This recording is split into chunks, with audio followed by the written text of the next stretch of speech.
एक अक्षर से तीन उपदेश। एक बार देवता, मनुष्य और असुर ये तीनों ही ब्रह्मा जी के पास ब्रह्मचर्य पूर्वक विद्या अध्ययन करने गए। कुछ काल बीत जाने पर उन्होंने उनसे उपदेश ग्रहण करने की इच्छा प्रकट की। सबसे प्रथम देवताओं ने कहा, प्रभु हमें उपदेश दीजिए। प्रजापति ने एक ही अक्षर कह दिया, द। देवताओं ने कहा, हम समझ गए।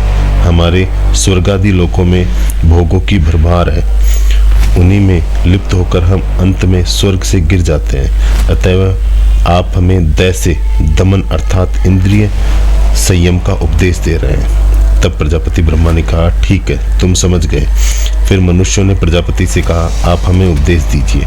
प्रजापति ने उनसे भी द इस एक अक्षर को ही कहा और पूछा कि क्या तुम समझ गए? मनुष्य ने कहा, जी समझ गए भगवान।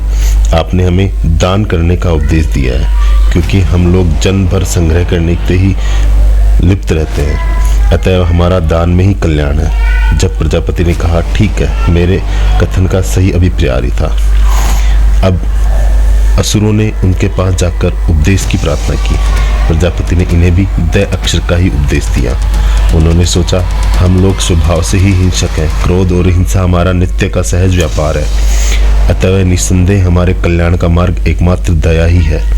प्रजापति ने हमें उसी का उपदेश दिया है, क्योंकि दया से ही हम इन दुष्कर्मों को छोड़कर पाप ताप से मुक्त हो सकते हैं। यूँ विचार कर वे सब चलने को तैयार हुए। तब प्रजापति ने उनसे पूछा, क्या तुम समझ गए? असुरों ने कहा, प्रभु आपने हमें प्राणी मात्र पर दया करने का उपदेश दिया है। प्रजापति ने कहा, ठीक है, तुम समझ गए।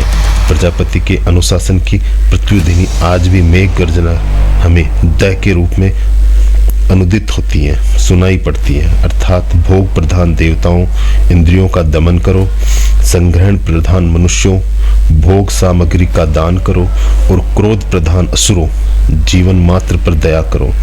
उनसे हमें दम, दान और दया इन तीनों को सीखना तथा अपनाना चाहिए। जय श्री कृष्ण। वीडियो पसंद आई हो तो लाइक करें, शेयर करें।